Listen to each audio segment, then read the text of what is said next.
membagikan suatu tema, yaitu konstruksi karakter anak Tuhan di era disrupsi. Apa alasan penting sehingga kita perlu membangun karakter kita sebagai anak Tuhan di era disrupsi atau di era perubahan seperti sekarang ini?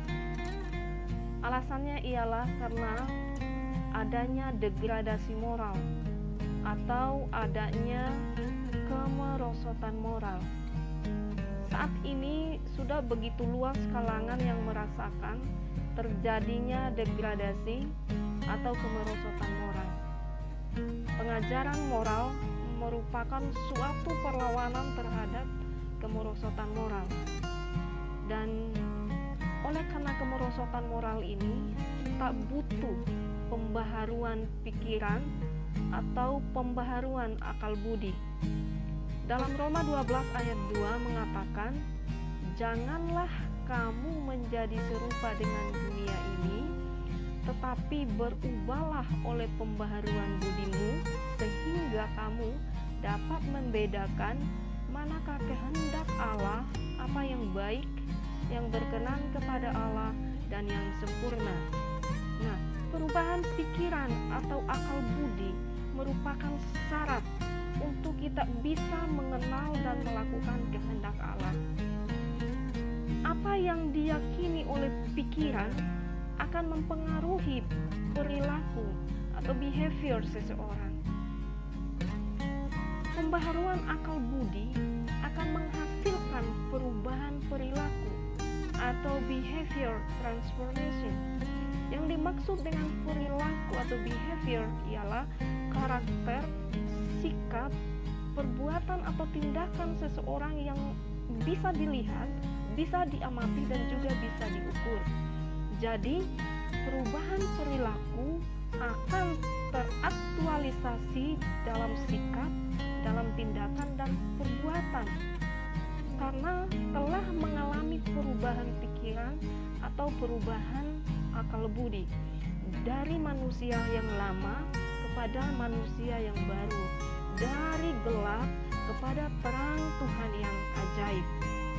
Nah, penting untuk diperhatikan bahwa yang paling diutamakan dalam kehidupan saat ini tidak hanya melihat betapa penting atau betapa tingginya pendidikan atau segala sesuatu yang telah kita raih atau dapatkan, melainkan pada karakter pribadi dari setiap kita sebagai individu. Di era disrupsi sekarang ini atau di era perubahan seperti ini telah begitu banyak membawa hal-hal yang membuat segala sesuatu berubah, baik perubahan yang berdampak positif dalam kehidupan maupun perubahan dalam membawa dampak negatif dalam keseharian kita. Nah, bagaimana cara kita mengkonstruksi, bagaimana cara kita membangun karakter yang baik dan benar sebagai anak Tuhan di era disrupsi atau di era perubahan seperti ini? Nah, caranya adalah kita harus karakter kita ini dibangun di atas Kristus. Dalam Kolose 2 ayatnya yang ke-7. Kita harus bangun karakter kita di atas Kristus. Setelah kita bangun karakter kita di atas Kristus, selanjutnya kita harus bangun di atas Dia apanya yang dibangun, yaitu karakter kita. Setelah kita berakar di dalam Kristus, kita harus bangun karakter kita di dalam Kristus. Jadi setiap aspek daripada kehidupan kita harus atau perlu dibangun di atas Kristus. Dibangun di atas Kristus artinya membawa setiap aspek kehidupan kita agar berpusat pada Kristus Tuhan. Artinya bahwa bukan lagi berpusat kepada diri kita sendiri, kepada ego kita, melainkan itu berpusat kepada Yesus Kristus. Nah, dengan demikian setiap aspek kehidupan kita menjadi sesuai dengan kehendak Kristus, dan otomatis karakter kita pun dibangun di atas Kristus. Nah, kehidupan yang berpusat dan dibangun di atas Kristus seperti ini akan menjadi kehidupan yang berkarakter kuat, kokoh, dan bahkan tidak akan terguncangkan. Nah, bagaimana cara kita mengkonstruksi atau membangun karakter kita sebagai anak-anak Tuhan di era disrupsi seperti ini? Yang kedua adalah kita harus bergaul dengan lingkungan atau dengan orang yang baik. Pertama Korintus 15 ayat 33. Janganlah kamu sesat. Pergaulan yang sesat merusak kebiasaan yang baik. Lingkungan merupakan salah satu bagian yang turut membentuk karakter seseorang. Untuk membentuk karakter yang baik, sebaiknya seseorang selalu membiasakan mengerjakan kebiasaan yang baik. Lakukanlah kebiasaan yang baik itu secara konsisten. Kebiasaan yang baik akan membentuk karakter kita menjadi baik. Oleh karena itu, biasakanlah lakukan hal-hal yang baik walaupun itu kecil. Dari kecil kita semua pasti diajarkan oleh orang tua kita untuk membiasakan hidup sopan dan ramah kepada orang lain, membantu orang lain dengan kebaikan. Maka dari sini akan dibangun dan membentuk karakter kita yang baik pula. Selain itu, kita juga harus hidup bergaul dengan orang-orang yang memiliki karakter yang baik. Maka otomatis akan mempengaruhi kita kepada hal-hal yang baik, sehingga karakter kita dibangun dan bertumbuh bersama orang-orang yang memiliki karakter yang baik. Kemudian yang ketiga, bagaimana kita mengkonstruksi karakter kita sebagai anak Tuhan di era disrupsi seperti ini, yaitu kita perlu memiliki pendidikan dan wawasan yang luas. Amsal 1 ayat 2-3 dan ayatnya yang kelima.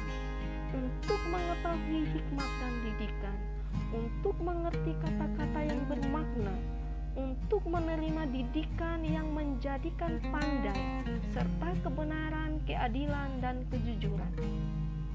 Baiklah orang bijak mendengar dan menambah ilmu, dan baiklah orang yang berpengertian memperoleh bahan pertimbangan. Jadi pendidikan yang baik dan wawasan yang luas akan menjadikan seseorang mempunyai karakter yang baik. Karena dengan pendidikan yang baik akan membentuk kepribadian yang baik pula.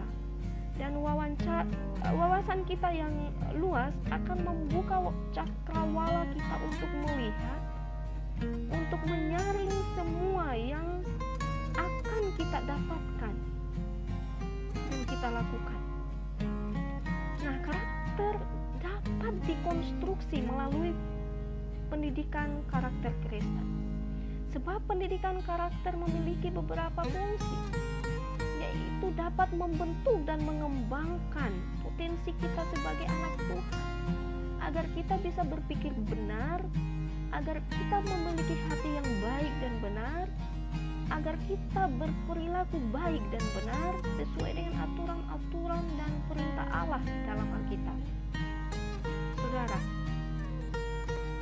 berapapun usia dan pengalaman kita, membangun karakter itu adalah proses pembelajaran seumur hidup yang melibatkan pengalaman, dedikasi yang terus-menerus untuk bertumbuh dan dewasa, yang menjadikan Alkitab sebagai landasan untuk mengkonstruksi karakter yang baik dan benar. Selamat menjadi pengkonstruksi karakter yang baik dan benar. Shalom. Sampai jumpa di video-video saya yang selanjutnya. Tuhan memberkati. Bye-bye.